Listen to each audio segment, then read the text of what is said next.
네, 여러분들 전 마우고요. 오늘 진짜 오랜만에 야생 올클리오로 돌아왔습니다. 그동안 올클리오에서 많은 일이 있었어요. 지금 보시면 제가 가방을 들고 있기도 하고 불카모스랑 따라큐가 100레벨이면서 퓨존트가 메가지나. 잠깐만, 너 왜 메가지나니? 아무튼 제가 올클리어를 그동안 3번 정도 녹화를 했었는데 업데이트나 그런 것들 일정이 좀 맞춰지면서 영상을 좀 많이 못 올렸죠? 그래서 오늘 이렇게 오랜만에 올클리어로 돌아오게 됐습니다. 그래서 오늘은 무엇을 할 것이냐? 오늘은 바로 픽셀몬의 숨겨진 시스템들 총 3개들을 소개할 생각이에요. 서버나 야생에서 조금 유용하게 쓸 수 있는 시스템이며 알고 계시는 분도 정말 많아요. 제가 여러 번 영상을 만들기도 했고, 그래도 이번에 그것들에 대해 좀 더 자세하게 설명을 드리도록 하겠습니다. 자, 우선 첫 번째로 현재 제가 입고 있는 이런 진화의 돌 도구들이에요.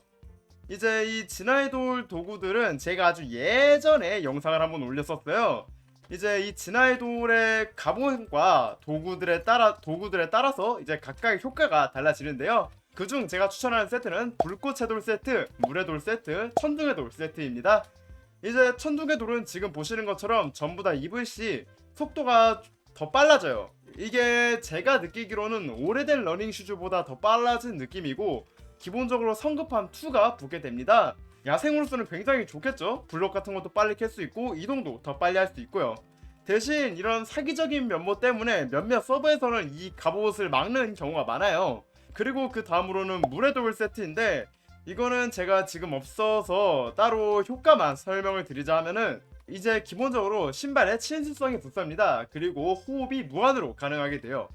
이제 바다에서 난파선을 찾는다든지 아니면은 밑에 있는 화석을 캔다든지 그럴 때 굉장히 유용하게 할 수 있겠죠? 아니면 바다에 있는 메가보스를 터치할 때도 유용하게 쓸 수 있을 거고요.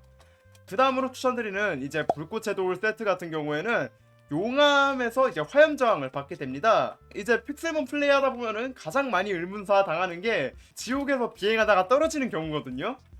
이제 지옥 갈 때 그 세트가 있으면은 안심하고 갈 수 있겠죠. 대신 낙뎀은 보장 못합니다. 그 외에도 추천을 드리는 걸 하면은 어둠의 돌 세트인데요. 어둠의 돌 세트 같은 경우에는 이제 전부 다 착용을 하시면은 포화가 걸리게 됩니다.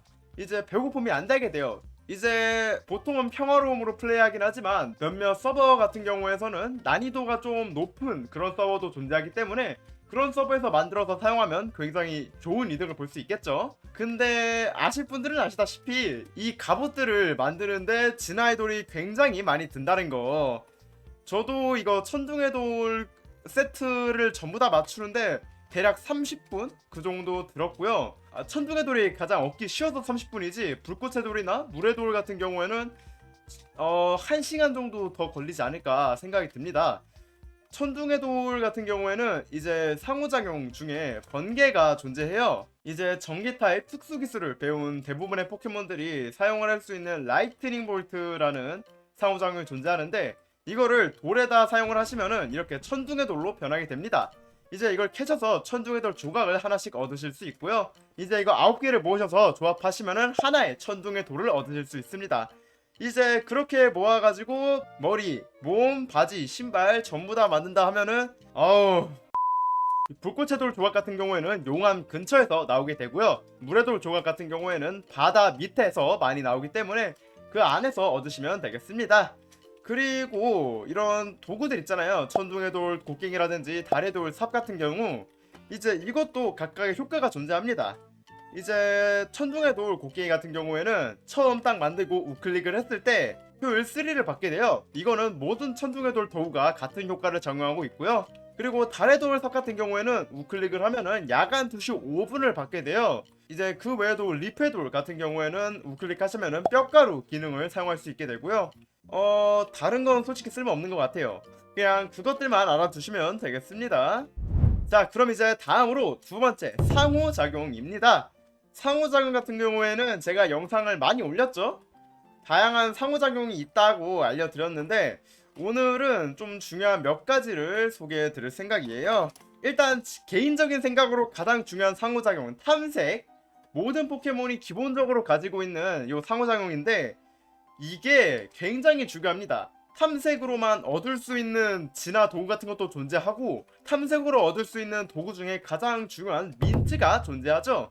그 외에도 좋은 상호작용 많아요. 이런 공중날기, 공중날기 같은 경우에는 이제 가장 최근에 사용한 치료기 위치로 이동을 하게 됩니다. 순간이동을 가진 포켓몬도 똑같은 효과를 사용할 수 있으며, 우리 단칼빙이 아주 유용하게 사용되고 있는 합법 엑스레이 가능, 요 광물 탐지, 이제 단칼빙 주변에 있는 광물들을 이렇게 짧게 보여주게 됩니다.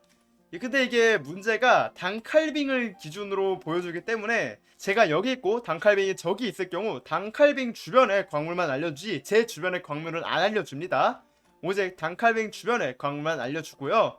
이거 같은 경우에는 이제 기술 금소금을 가진 포켓몬이 사용 가능합니다.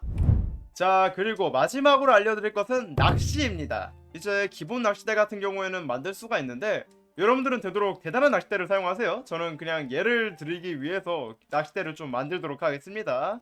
아무튼 이런 낚시를 통해서 얻을 수 있는 게 굉장히 많습니다. 이제 대표적으로 금왕관 같은 경우 0.4%로 얻을 수 있고, 은왕관 같은 경우 1% 확률로 얻을 수 있고요. 그 외에도 이제 여러분들이 좋아하시는 지우개굴린자라든지, 아니면은 이제 가요가를 원시회귀 시키기 위한 뚝빛 구슬을 만들 수 있는 파란 조각도 있고, 아니면은 그 그란돈을 원시회귀 시키기 위한 주홍 구슬을 만들 수 있는 빨간 조각도 얻을 수 있습니다. 물론 전부 다 대단한 낚싯대 기준으로 현재 설명을 드리고 있기 때문에 좋은 낚싯대라든지 아니면 낡은 낚싯대 같은 경우에는 그냥 버리시는 걸 추천드려요. 네, 아무튼 오늘 이렇게 해서 픽셀물의 숨겨진 시스템이라고 해야 할까요? 좀 유용한 시스템들을 3가지 알려드렸는데요. 도움이 되셨으면 좋겠고요. 네, 그럼 전 다음에 다른 콘텐츠로 돌아오도록 하겠습니다. 그럼 오늘은 여기까지.